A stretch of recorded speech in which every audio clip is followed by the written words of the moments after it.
There's currently 13 available out of 14. Here there's only 4, and we know at least 2 of them are derated, and actually only 2 of them are working. So that one is in use according to this app. There's no one plugged in here. What are they talking about? Charger number 1, right there, I-70 Diner, no one's plugged in. The app says it's limited to 50 kilowatts, not there. Number 2, available. Whoa, Alyssa.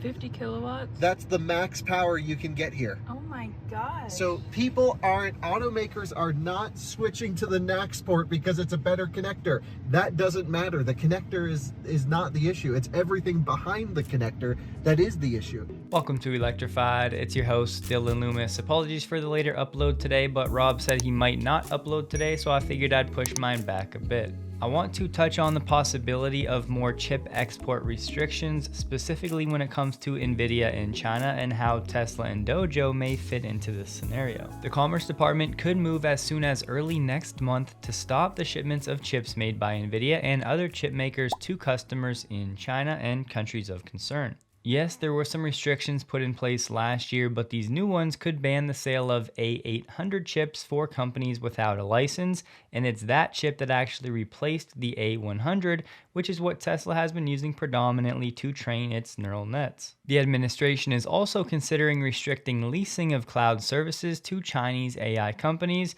because that's how they've been skirting some of these export bans on advanced chips. So just one thing to keep in mind when it comes to Tesla's FSD in China. There have been some reports that the Chinese government would require Tesla to set up its own data centers and supercomputer in China, not allowing Tesla to send any of that data back to the United States. So we don't really know exactly how this will play out, but it's just one more reason for Tesla to want to design its own supercomputer to not be so reliant on third parties and all of these political tensions when it comes to the chip space, because if this goes through, might China retaliate in some way, shape, or form? You may remember back around 2018, this cycle already played itself out when it came to Tesla's Hardware 2.5. At that time, Tesla was using Nvidia's Drive PX2 compute platform until Tesla said, nope, we're going to take this in-house, design it ourselves, and that's where we got Hardware 3. And this is an older chart, but just to remind everybody, plenty of people doubted Tesla making this move,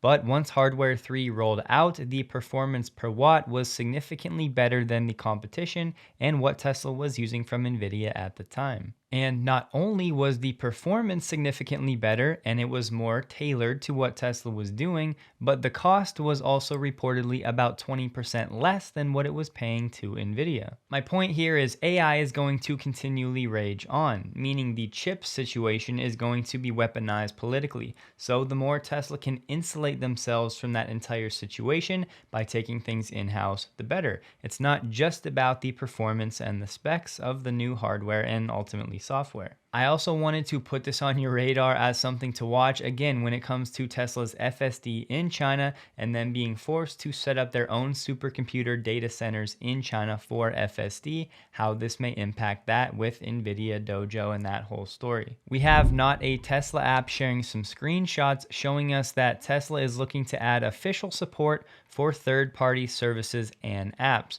Now, let's not get over our skis here. This isn't necessarily talking about the App Store that we've been talking about for a while. This is for other things. It's of course very early stages. You can't even add any apps yet, but you could think about apps like Teslafy that help Tesla owners track their data. This could provide a more secure way with more control, and hopefully some of those third-party apps actually have better and more access to Tesla's data so they can continually improve their own offerings. For now though, we just don't know anything when it comes to requirements, things like developer accounts, API fees, but we'll see. We got some new data from Cox Automotive on United States auto sales for the first half of this year. Just wanted to point out they have estimated EV sales at 6.5% of overall auto sales. And perhaps more importantly, for the second half of this year, the trend we are looking for is continuing. Looking at the retail EV price trends, you can see in Q2 of this year, both new and used EV prices are down from Q1. Across Q2, the average used EV price now $41.6 thousand and the average new EV price $55.4 thousand. So used EV prices down almost $2,000 on average from Q1, and new EV prices down about $4,500. And Cox is still expecting US new EV sales to surpass 1 million units for the first time this year, with 30 new EV launches this year and 50 in 2024. And along those lines, just a different visualization, this time just looking at the used price of Teslas. Back in the summer of 2022, averaging almost $68,000, out of control. Today, back down to somewhat normal levels, sitting at just under $45,000. Just keep in mind, over the long term, many factors go into play here, one of which is more Model 3 and Ys hitting the used Tesla market relative to the number of Model S and X. That'll of course drive the average price down. Somebody shared a Google Drive link with a bunch of high quality photos from the EV Cruise-In event where, yes, the Cybertruck was, so I'll have that below if you want to scroll through. There's some cool ones in there. We have TeslaMag.de reporting about the rooftop solar system at Giga Berlin. We've known that's been a part of the plan now. If you watch the drone videos, you will have seen it. But it sounds like as of June 20th, the system has started supplying electricity, as can be seen from the register of the network agency. Naturally, we're at a very small scale. They're reporting it's right now about 1 megawatt gross, and the required power for Giga Berlin has been mentioned as 109 megawatts, so early days. But to some degree, Tesla is now partly using self-generated electricity from the rooftop solar system. Looking at a recent image of Giga Berlin from Tobias, you can see there's a decent amount of solar already on this portion of the roof. So I'm not sure if that 1 megawatt is just what's active right now, and more installed capacity will be added to the actual live output in the weeks ahead, but that's what we have for now. It looks like GM is ready to compete a little bit with Tesla Energy with its own Ultium Home products. GM Energy just announced its first batch of energy management products that'll be available under the Ultium Home.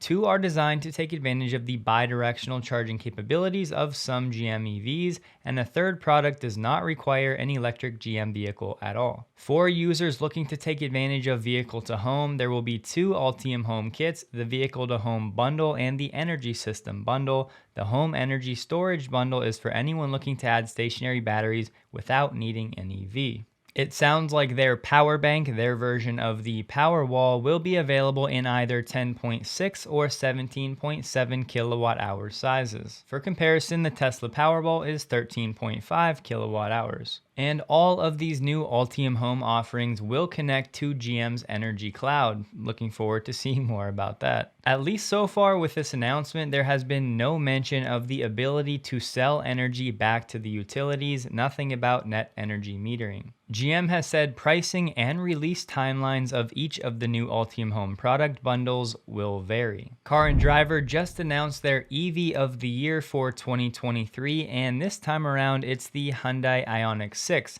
You may recall last year the winner was their sibling, the Hyundai Ioniq 5. Of course, the aesthetics of this vehicle are polarizing. That's always going to be subjective. But when it comes to the price, the range, the efficiency, the speed, the features, and all of that, it's a very solid offering. So good for Hyundai and the Ioniq 6. If you'd like to dive into the numbers in the detail yourself, I'll link this below. True story. For yesterday's video, I recorded a little rant about Lucid and hoping that their future is not going to be relegated to just an automotive parts supplier. I cut it out because the video was a little long, but here we are today. And today we hear Lucid will pursue more deals to sell its EV equipment to grow its technology supply business. Naturally, they're going to focus on the high end of the market, high performance, high voltage, and this business licensing out parts should grow as the company moves to more mass market models down the line. And when asked about a $25,000 car from Lucid, Rawlinson said, "I'm not sure if we want to be in that business, but licensing our tech to a company that could do that makes more sense." I would love Lucid to survive as an automotive car manufacturer, but we can't forget that the Saudi PIF is actually the second largest shareholder in Aston Martin, and of course a big one in Lucid. So could this be a little short-term pump of each of the companies? I guess time will tell. From The Guardian, over in the UK and Ireland, some electric vehicle ads from Hyundai and Toyota have been banned for false advertising. The Advertising Standards Authority has said those two companies have been exaggerating the speed which electric cars can be charged and misleading consumers about the availability of rapid charge points. Both companies admitted the metrics that they shared when it came to charging speeds were in perfect factory conditions, which of course essentially never happens in the real world. And this right here is just not a line you want to hear as a consumer. Apparently, the ASA said both Toyota and Hyundai said it was essential that they be allowed to promote EV potential charge times to consumers to address the obstacles to consumer adoption. Basically saying it's okay to mislead consumers because we already have so many obstacles to get these people to buy an EV. We have some industry people saying that there are large swaths of people with F-150 Lightning reservations that are now canceling because the prices are too high. We have one internet sales manager in Kansas saying what we're seeing is that we're having a lot of customers just canceling their reservation. About 40 reservation holders have canceled out of about 135 reservations, which is roughly 30%. Honestly, it was definitely a bait and switch from Ford. You may remember when this vehicle dropped, it was announced at $40,000 for a starting price.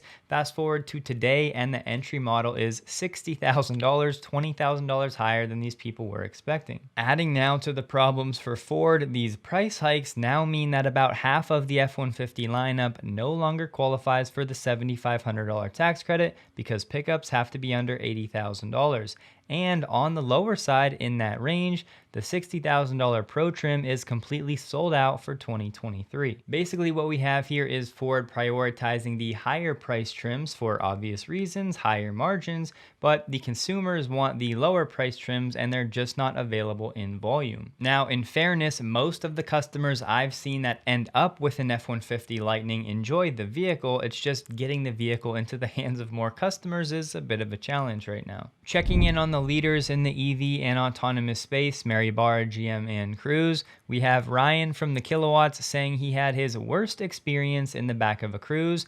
If it was his first ride, he would never use them again.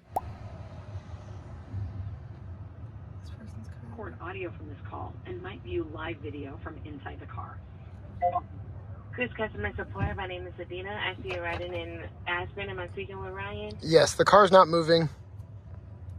Okay, bear with me one moment, Ryan. I'm just going to place myself on a brief 1 to 2 minute mute just so I can see what we can do to get you back moving.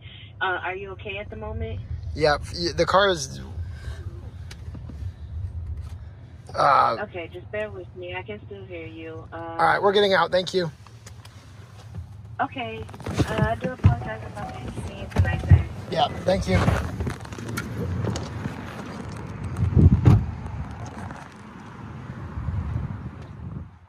Apparently this Elon Zuck thing is still a thing. We have Elon doing some training with Lex Friedman, and Lex said he was extremely impressed with Elon's strength, power, and skill on the feet and on the ground. Let me know below how many of you want to see this, how many of you do not want to see this. You can find me on Twitter at DylanLoomis22. Hope you guys have a wonderful day. Please like the video if you did, and a huge thank you to all of my Patreon supporters.